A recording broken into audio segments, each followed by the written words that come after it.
My family locked me out of my own mansion on my 80th birthday.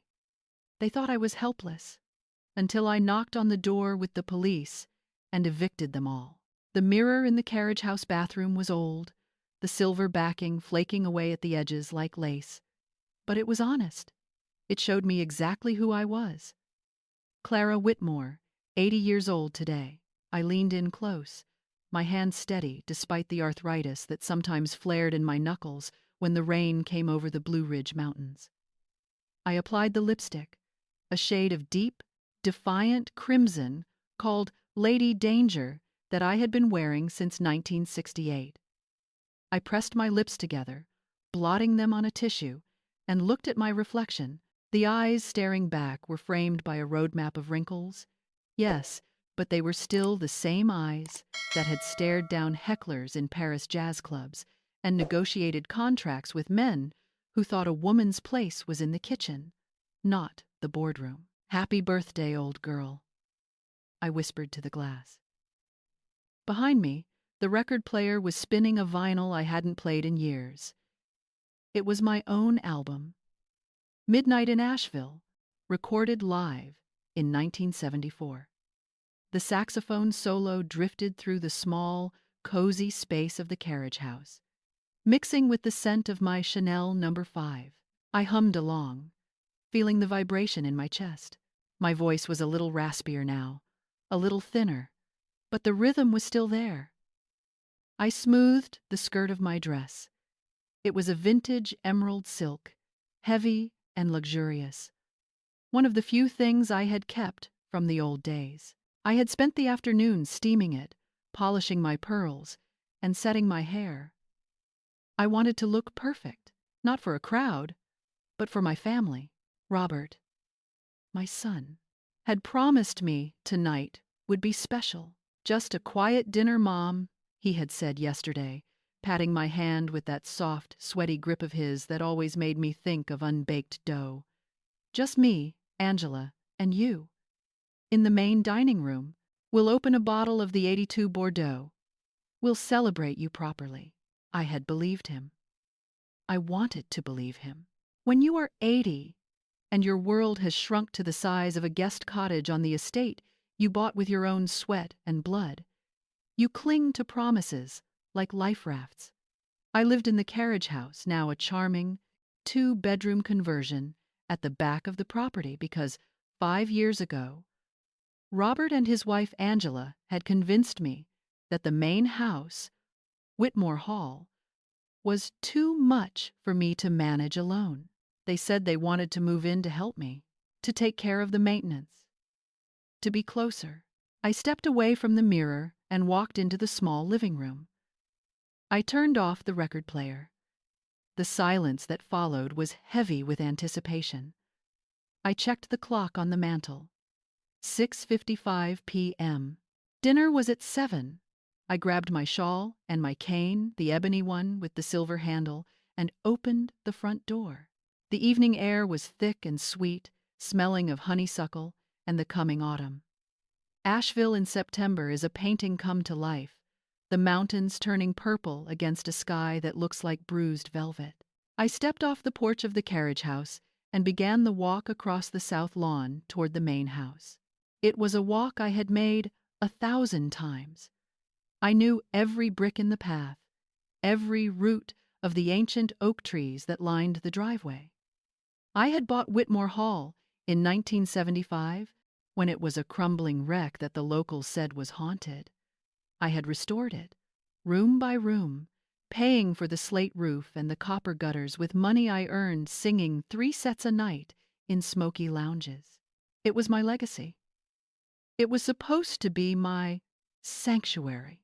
As I rounded the hedge of boxwoods that separated the carriage house from the main gardens, I stopped, my breath caught in my throat. Whitmore Hall was blazing with light.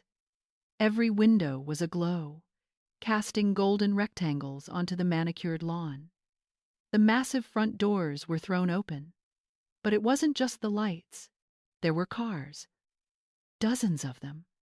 A long, glittering snake of Mercedes, BMWs, and Lexus SUVs lined the circular driveway Valets in red vests were sprinting back and forth, parking cars on the grass, my grass, and there was music. Not the soft, background music of a family dinner. It was a live band, a jazz band.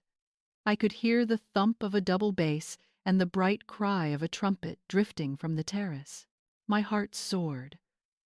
A sudden, hot prickle of tears stung my eyes. "Robert," I whispered, my hand flying to my mouth. "You didn't!" He had lied. He had lied about the quiet dinner. He had thrown me a surprise party. That was why he had been so distant all week. That was why Angela had been so short with me. They were planning this. They had invited everyone, the neighbors, the old friends, maybe even some of the musicians I used to play with. They had hired a band. They had lit up the house for me. I felt a wave of guilt wash over me. I had been so hard on them lately. I had judged Robert for his lack of ambition, judged Angela for her spending habits, for the way she looked at my antique furniture with disdain. But I had been wrong. They loved me. They honored me. I gripped my cane tighter and began to walk faster, my bad hip protesting. But I didn't care. I wanted to see them. I wanted to hug my son. I reached the edge of the terrace. The crowd was spilling out from the ballroom. Men in tuxedos, women in glittering gowns. Waiters were circulating with silver trays of champagne. It was magnificent. It was exactly the kind of party I used to throw in the 80s. I stepped onto the stone patio. A young woman in a backless dress brushed past me, laughing, holding a martini. She didn't look at me. She didn't know who I was. That was fine. I was the guest of honor. The reveal would happen soon enough. I made my way toward the front entrance. I wanted to make an entrance. I wanted to walk through those double oak doors and see the look on Robert's face. I climbed the front steps, my heart hammering against my ribs like a bird in a cage. I reached the top, landing, and then I saw the banner. It was hung across the grand archway of the foyer, massive and professionally printed in gold calligraphy on white silk. "Happy 50th anniversary, George and Linda." I froze. The words didn't make sense. I read them again. George and Linda. George and Linda Miller. The world tilted on its axis. The jazz music, which seconds ago had sounded like a tribute, now sounded like a mockery. The champagne, the lights, the valets parking on my grass. It wasn't for me. None of it was for me. My birthday. My 80th birthday. The milestone I had been looking forward to for a decade. They hadn't thrown me a surprise party. I stood there, paralyzed, a statue in emerald silk. I watched the guests inside. I saw George Miller, a man who owned a chain of car dealerships and had never read a book without pictures, holding court by the fireplace. I saw Linda Miller, a woman who had once asked me if jazz was that noise they play in elevators, wearing a diamond necklace that caught the light. And then I saw Angela. My daughter-in-law was standing near the door, greeting guests. She was wearing a dress I recognized. It was a pale, pink Valentino gown. I recognized it because I had paid the credit card bill for it last month, under the guise of household expenses that Robert claimed were essential. She looked radiant. She looked like the lady of the manor. She was laughing, throwing her head back, touching the arm of a local councilman. She looked entirely in her element, playing the role of the wealthy heiress she so desperately wanted to be. I looked for Robert. I found him near the bar, looking frantic, directing a waiter. He wasn't smiling. He looked sweaty. He looked weak. I felt a coldness spread through my chest, extinguishing the warmth of the hope I had felt just moments ago. It was a coldness deeper than the mountain air. It was the chill of absolute irrelevance. I wasn't just forgotten. I was replaced. In my own home, I took a deep breath. I channeled every ounce of dignity I had left. I adjusted my shawl. I tapped my cane on the stone. I walked toward the open door. Angela turned. Her eyes scanned the porch, looking for the next important guest to flatter. Her gaze landed on me. For a second, she looked confused. Then, her eyes widened. The smile dropped from her face like a mask slipping. She didn't look happy to see me. She looked horrified. She looked at me the way you look at a stain on a new carpet. She moved quickly, stepping into the doorway, physically blocking the entrance with her body and the volume of her pink skirt. "Clara?" she hissed, her voice low so the guests behind her wouldn't hear. "What are you doing here?" I looked at her. I looked at the banner behind her head. "It's my birthday, Angela," I said. My voice was steady, though my hands were shaking. Robert said we were having a family dinner. Angela blinked. A flicker of genuine surprise crossed her face, followed immediately by a wave of annoyance. "Oh," she said. She let out a short, incredulous laugh. "Oh, God. That's right. The 12th. We completely forgot." She said it so casually.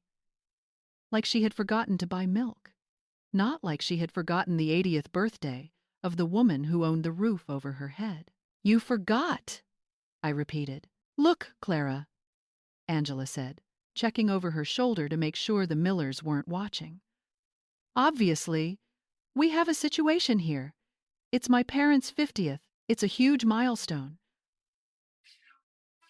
We have the mayor coming. We have investors here for Robert." "And where is my dinner?" I asked. "Where is my son?" "Robert is busy," Angela snapped, her patience evaporating. "He's managing the bar. We can't deal with this right now." "Honestly, Clara, you're 80. Every day you wake up is a surprise, isn't it? Do you really need a cake?" The cruelty of it took my breath away. It was so naked, so sharp. "I live here, Angela," I said, stepping forward. "I am coming in." Angela didn't move. She planted her feet. She put a hand on the doorframe, barring my way. "No," she said, "you're not." "Excuse me. You can't come in," Angela said, her voice dropping to a venomous whisper. "Look at you. You're wearing that ancient dress. You look like a ghost. And frankly, Clara, you smell." I recoiled. "I smell like Chanel. You smell like old people," Angela sneered. "It's that musty carriage house smell. My mother is very sensitive to odors. She has allergies. I can't have you wandering around inside, confusing the guests, looking like the crypt keeper. It ruins the aesthetic." "The aesthetic?" I said. "This is my house. I bought this door. I bought the floor you're standing on." "And you let us live here," Angela countered, "which makes it our home. And tonight, this is a private party. You are not on the list." She reached into a silver bowl on the entry table and grabbed a handful of cocktail napkins. She tried to hand them to me, as if that would solve the problem. "Go back to the carriage house, Clara," she said. "Please. Just go back. Watch TV. Go to sleep. I'll have one of the waiters bring you a slice of cake later. Maybe some shrimp cocktail, if there's any left. Just don't embarrass us. Don't make a scene." "Embarrass you?" I whispered. "Yes, Robert is trying to close a deal with my father tonight. He needs this to look perfect. He doesn't need his mommy wandering in looking for attention. Go." She grabbed the heavy brass handle of the front door. "Happy birthday," she said flatly. And she slammed the door in my face. Thud. The sound echoed in the night air. The heavy oak vibrated.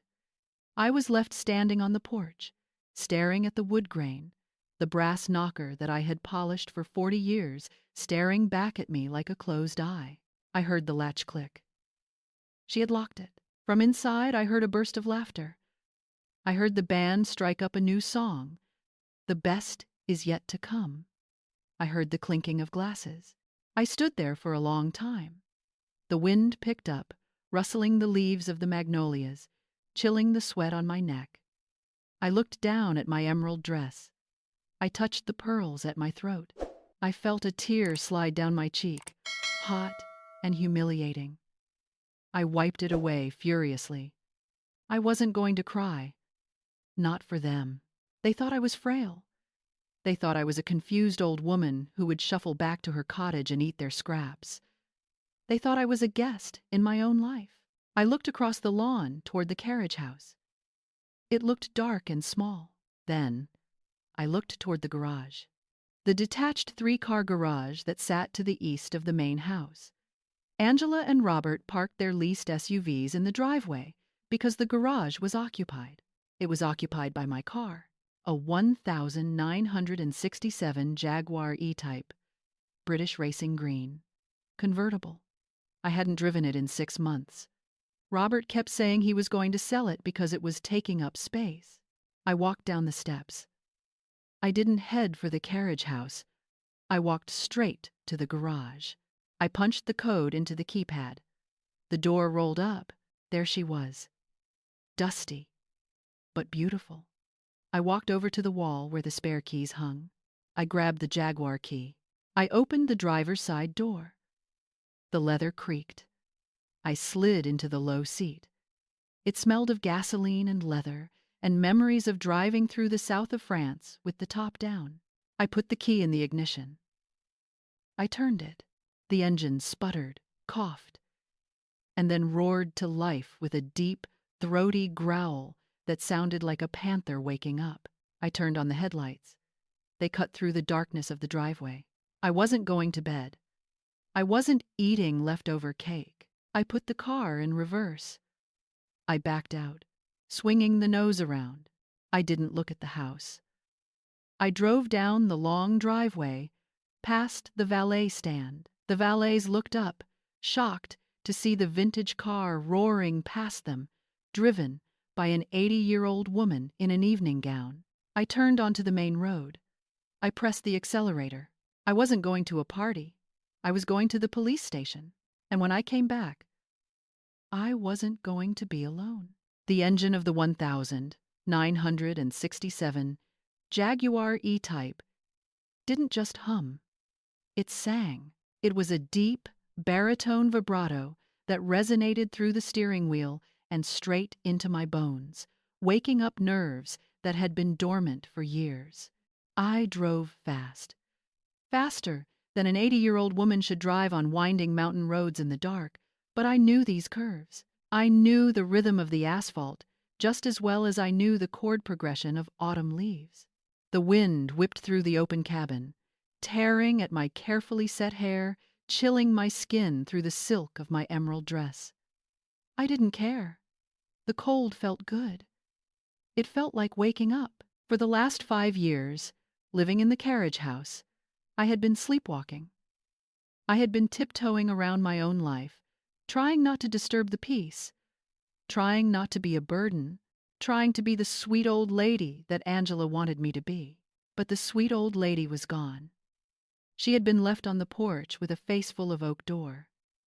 The woman driving down the mountain tonight was Clara Whitmore, the woman who had once thrown a drink in the face of a record producer who tried to underpay her band, the woman who had bought a mansion with cash when the bank refused to give a single woman a mortgage. I gripped the wooden steering wheel tight. My knuckles were white. I thought about the deed. I didn't need to hold it in my hand to know what it said. I knew every line. Whitmore Hall. Sole owner, Clara Marie Whitmore. I also remembered the document Robert had signed 5 years ago. He probably didn't remember it. He had been so desperate to move in, so eager to escape the rent of their downtown condo, that he would have signed a deal with the devil. It was a tenancy at will agreement. It stated, in plain English, that Robert and Angela were guests of the owner, and that their residency could be revoked at any time, without notice, for any reason. I had made him sign it because I knew Angela. I knew she was a kudzu vine pretty from a distance, but give her an inch of soil, and she would choke the life out of the garden. I had hoped I would never have to use it. I had hoped they would be good children. I was a fool. I pulled into the parking lot of the Asheville Police Department. The Jaguar looked out of place among the utilitarian cruisers and the concrete barriers. I parked in a spot reserved for official business. Tonight, this was official. I turned off the engine. The silence rushed back in, but the ringing in my ears, the echo of that slamming door, was still there. I grabbed my cane. I grabbed my purse. I walked into the station. The lobby was fluorescent and sterile, smelling of floor wax and stale coffee. A young officer at the front desk looked up. He saw an 80-year-old woman in a ball gown, wind-blown hair, and eyes that could cut glass. "Can I help you, ma'am?" he asked, blinking. "I need to speak to Sergeant Davies," I said. "Now." "Sergeant Davies is on break, ma'am." "Is this an emergency?" "It is a theft," I said. "A theft of a home, a theft of a life." The young officer hesitated. But then a door buzzed open in the back. A large man in a uniform walked out, holding a mug of coffee. He had gray hair now, and a little more weight around the middle than he did 20 years ago. But I recognized him instantly. Jim Davies. He used to work security at the Blue Note when I played my residency there in the 90s.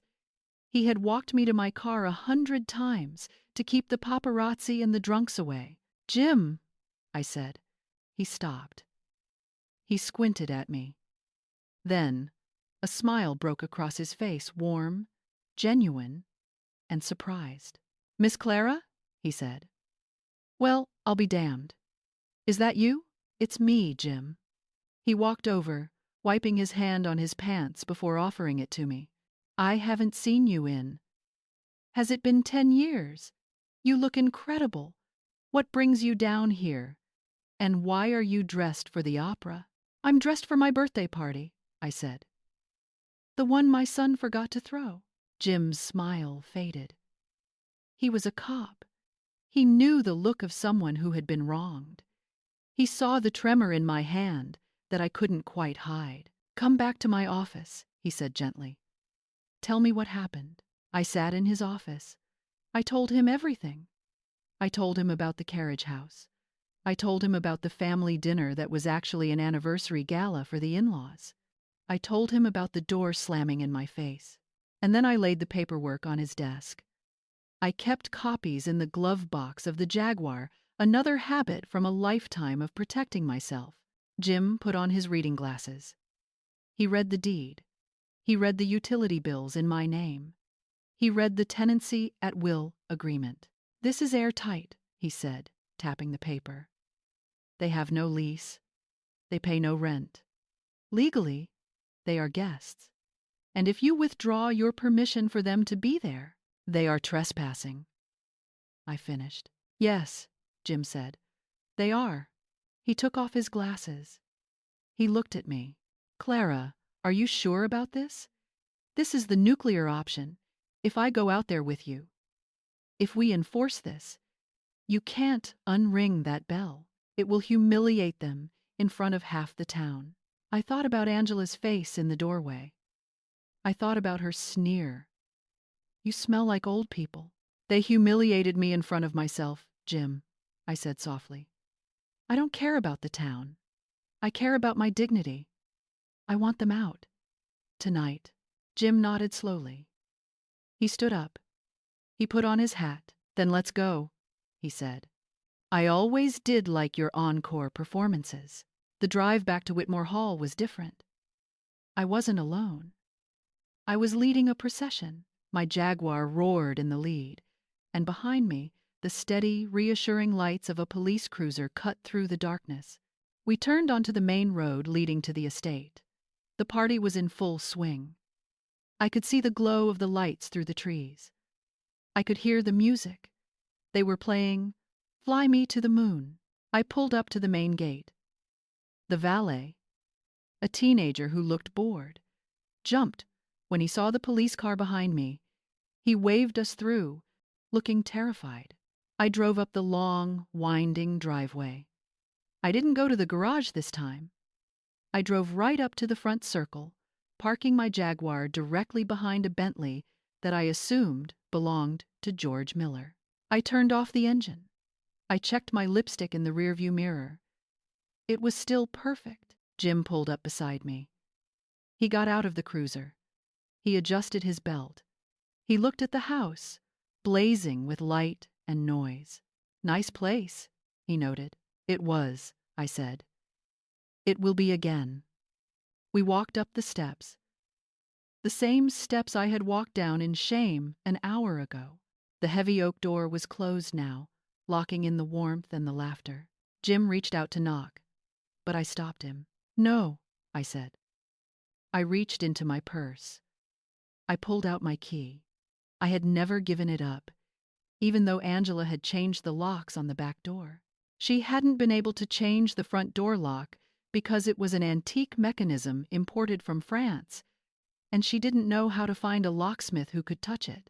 I slid the long, heavy iron key into the lock. I pushed the door open. The foyer was empty, but the ballroom beyond was packed. The band had stopped playing. A hush had fallen over the room. Someone was making a toast.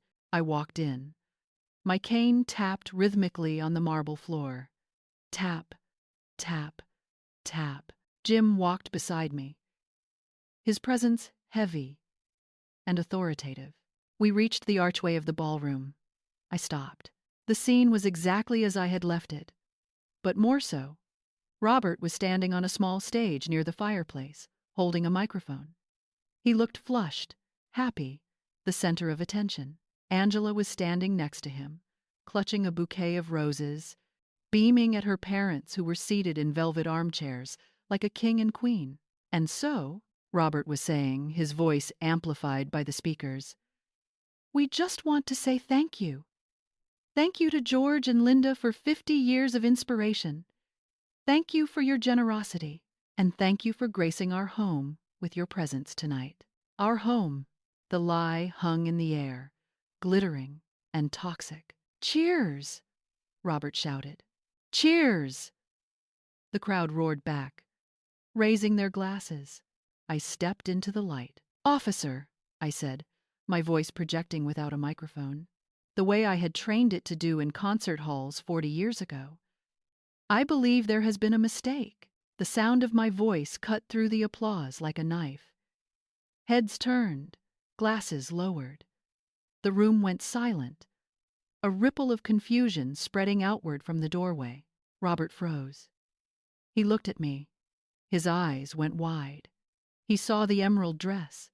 He saw the cane. And then he saw the uniformed police officer standing next to me. The color drained from his face. Angela spun around. She dropped her bouquet. It hit the floor with a soft thud. "Clara?" she whispered. Then her instincts kicked in. The survival instincts of a social climber who sees the ladder shaking. She forced a laugh. It was shrill, manic. "Oh!" she cried out, stepping forward, waving her hands at the guests. "Everyone! It's Grandma! She decided to join us!" She rushed toward me, her heels clicking fast. She was trying to intercept me. She was trying to block the view of the police officer. "Clara," she hissed through a frozen smile as she got close. "What are you doing? Who is this? Go back to the carriage house right now, or I swear to God I will." She stopped. She was 2 feet away from me. She looked at Jim Davies. She looked at the badge on his chest. "Is everything all right, officer?" she asked loudly, playing to the room. "Is she wandering again? I'm so sorry. My mother-in-law. She gets confused. She has dementia, you know. Sometimes she thinks she's still famous." A murmur of pity went through the crowd. Oh, poor thing. Dementia. How sad. I felt the rage burn in my chest, but I kept it cold. I kept it sharp. "I do not have dementia, Angela," I said. My voice was calm. "And I am not wandering. I am standing in my own foyer." "Of course you are."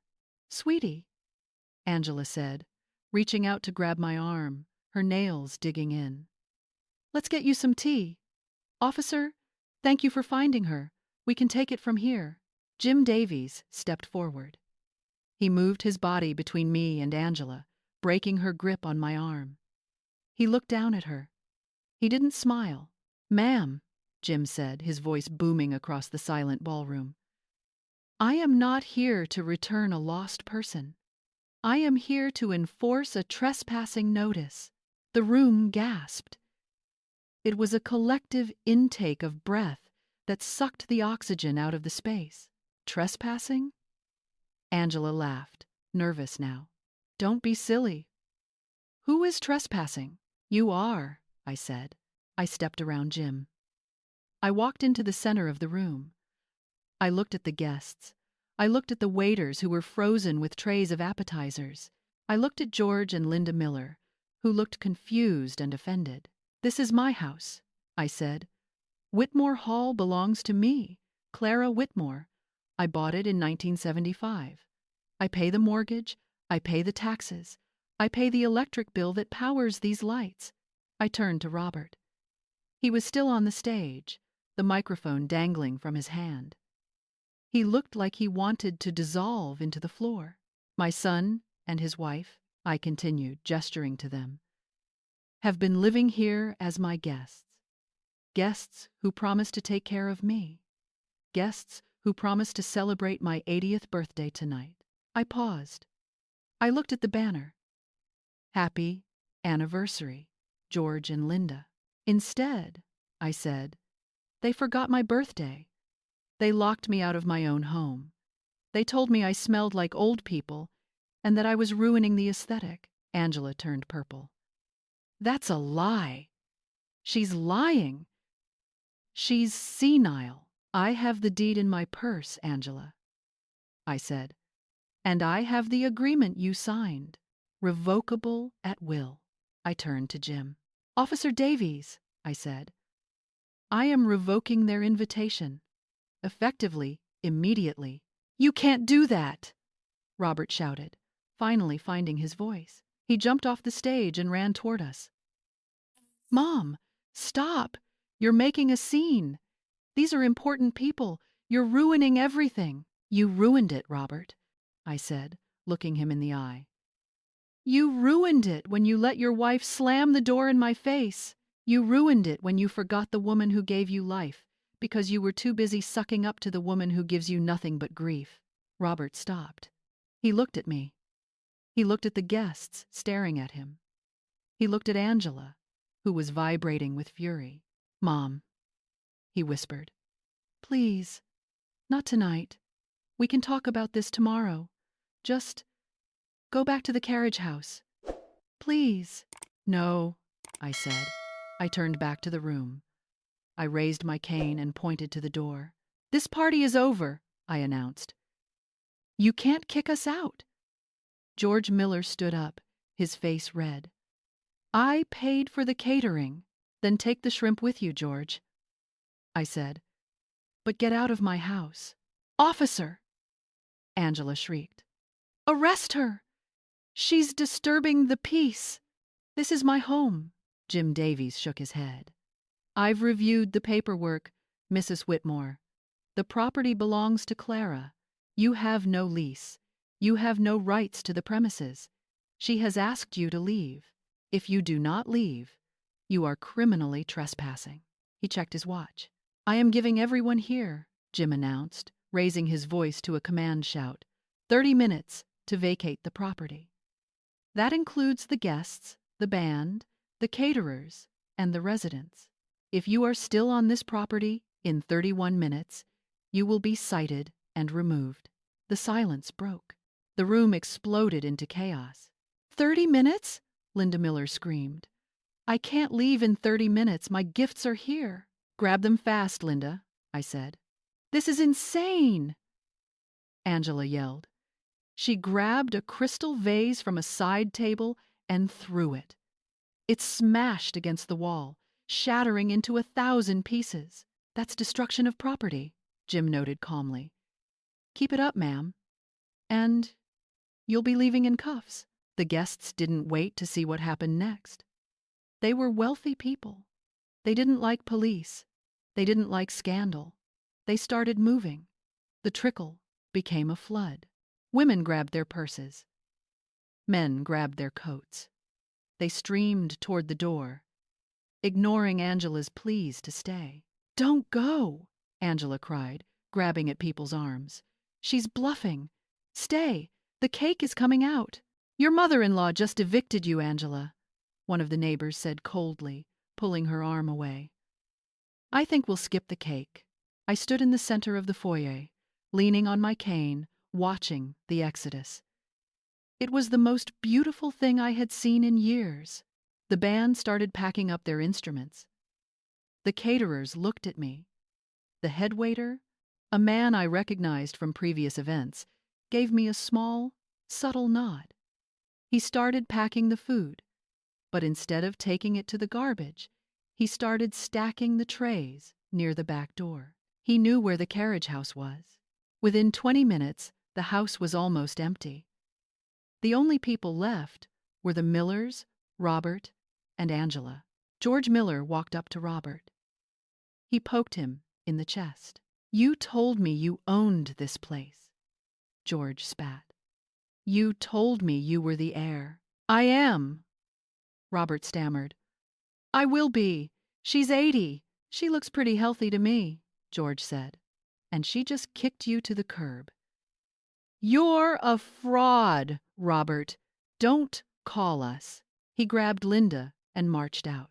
Now it was just family. Angela stood amidst the ruins of her party. Her face was streaked with mascara. Her pink dress looked wilted.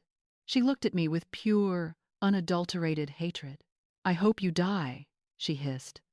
"I hope you die alone in this big, empty house." "I might," I said. "But at least I'll die in my own bed, which is more than you can say tonight." "Mom," Robert said.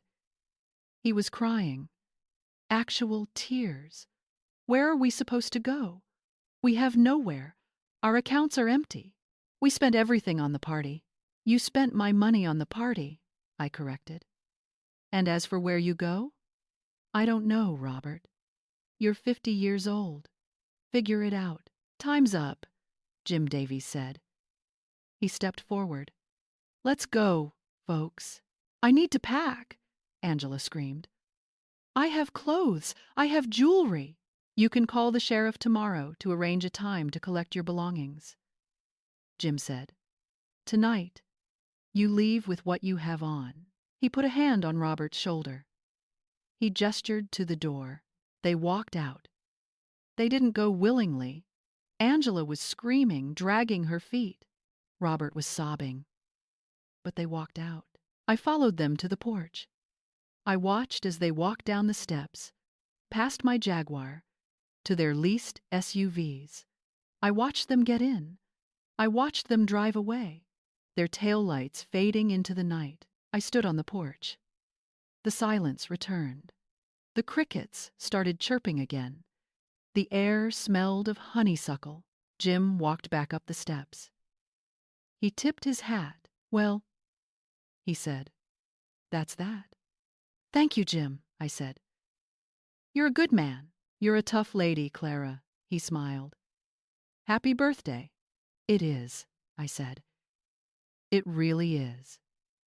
He walked to his cruiser. I turned back to the house. I walked inside. I closed the heavy oak door. I threw the deadbolt. Click. I was alone. The house was huge. It was messy. There were half-empty glasses on the tables and napkins on the floor, but it was mine. I walked into the ballroom. It was empty. The lights were still dim. I walked over to the grand piano in the corner. I hadn't played it in years. Angela had told me it was out of tune and too loud. I sat down on the bench. I lifted the cover. I placed my fingers on the keys. I played a chord, a D minor seventh. It rang out, rich and full, filling the empty space. It wasn't out of tune. It was perfect. I started to play. I didn't play a sad song. I played "I'm Still Standing." I played it as a jazz ballad, slow and smoky and full of grit. I sang to the empty room. My voice was raspy, but it was loud. I'm still standing.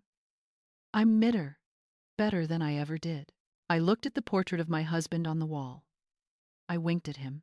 I was 80 years old. I was alone, and I had never felt more alive. The silence in the ballroom was absolute, a heavy, suffocating blanket that smothered the jazz music and the clinking of champagne flutes. 300 eyes were fixed on me, the woman in the emerald dress standing next to a police sergeant, and on Angela, the woman in the pink gown who looked like she had just swallowed a lemon whole. Trespassing? Angela repeated, her voice shrill and trembling. She looked at the guests, forcing a manic, terrified smile. Everyone, please! This is just a misunderstanding. My mother-in-law is having an episode. Officer, please escort her back to the carriage house before she hurts herself. Jim Davies didn't move. He crossed his arms over his chest, his badge catching the light of the chandelier. The only episode happening here, Mrs. Whitmore, Jim said, his voice deep and authoritative, is an unlawful occupation of a residence. I have reviewed the deed. I have reviewed the utility bills. And I have reviewed the revocable guest agreement signed by your husband. This property belongs to Clara Whitmore. Angela turned to Robert. Do something, she shrieked. Tell him we live here. Robert stepped forward. He looked pale, sweating through his tuxedo. He looked at me, his eyes pleading. Mom, he whispered, so low only we could hear. Please, stop this. You're ruining everything. The mayor is here. My investors are here. Can't we just go to the kitchen and talk?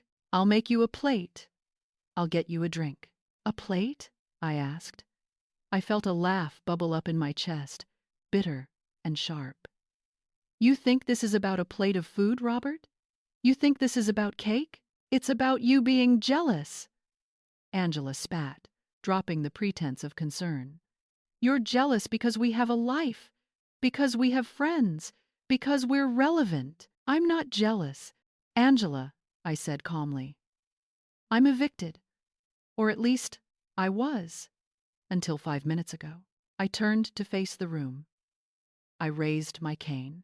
Ladies and gentlemen, I announced, projecting my voice to the back of the hall. I apologize for interrupting your evening, but there seems to be a confusion regarding the hospitality. You are currently drinking my wine, standing on my floors, and celebrating an anniversary in a house that does not belong to the hosts. A murmur rippled through the crowd. George Miller, Angela's father, stood up. He was a red-faced man who looked like he was about to explode. Now see here, Clara, George blustered. Robert told us this was his inheritance. He told us he owned the estate. Robert lied, I said simply. Robert lives here because I allowed him to. Because I didn't want my son to be homeless when his first business failed. And his second. And his third. Robert flinched as if I had slapped him.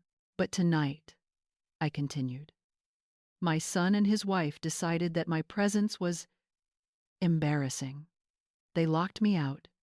They told me to go back to my cottage because I smelled old. Gasps from the crowd. The mayor looked at his watch and began edging toward the door. So, I said, checking the grandfather clock in the hallway, I am issuing a new house rule. This party is over.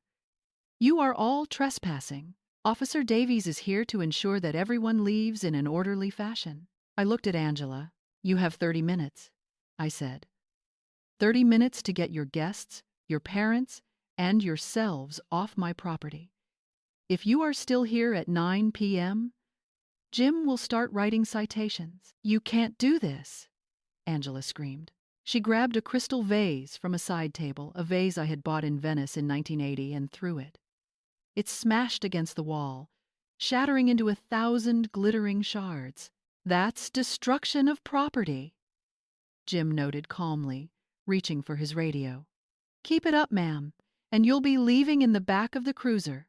That broke the spell. The guests didn't wait to see what happened next.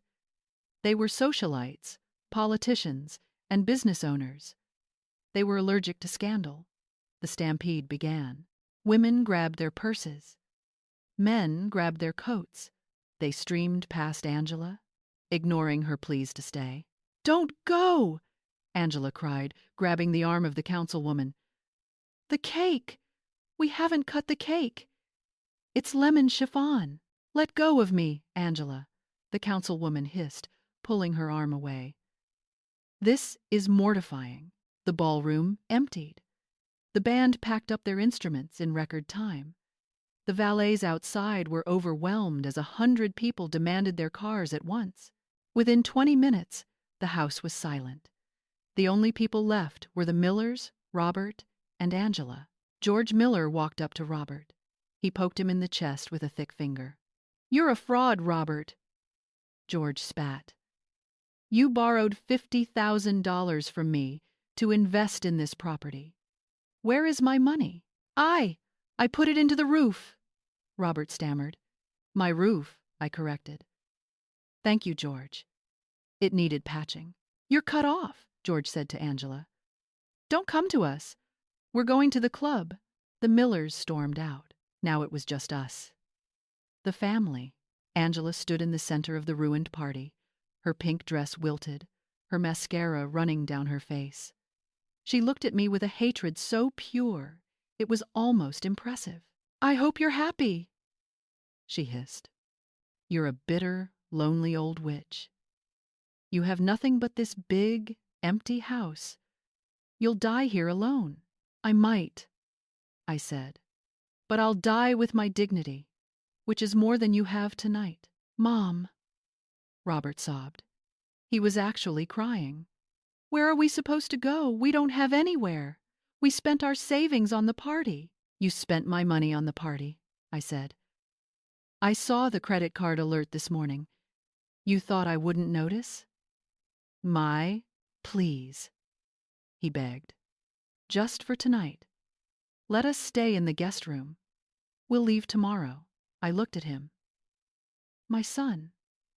The boy I had sung lullabies to. The man who had watched his wife slam a door in my face and did nothing. "No," I said. "Time's up," Jim Davies announced, stepping forward. "Let's go, folks. You don't have to go home, but you can't stay here." "I need to pack," Angela screamed. "My clothes, my jewelry." "You can call the sheriff tomorrow for a civil standby to collect your personal effects," Jim said. "Tonight, you leave with what's on your back." He took Robert by the elbow. He gestured for Angela to follow. They walked out. They didn't go quietly. Angela screamed all the way down the driveway. Robert wept. But they left. I followed them to the front porch. I watched them get into Robert's leased SUV. I watched the taillights fade into the darkness of the winding road. I stood there for a long time. The night air was cold. "You okay, Clara?" Jim asked, putting a hand on my shoulder. "I'm fine, Jim," I said. "Better than fine. I'll have a unit patrol the driveway tonight," he said. "Just in case they come back." "Thank you." He tipped his hat and walked to his cruiser. I turned back to the house. I walked inside. I closed the heavy oak door. I turned the deadbolt. Click. I was alone. The house was huge. It was messy. There were half-eaten appetizers on the tables and napkins on the floor. But it was mine. I walked into the ballroom. The lights were still dimmed. The stage was empty. I walked over to my grand piano in the corner. I hadn't played it in 5 years. Angela had told me it was out of tune and too loud, and had covered it with a runner to display her collection of glass figurines. I swept the figurines onto the floor. They shattered. I didn't care. I sat on the bench. I lifted the fallboard. I placed my fingers on the keys. I played a chord, a D minor seventh. It rang out, rich and full, filling the empty space. It wasn't out of tune. It was perfect. I started to play Happy Birthday. But I played it my way.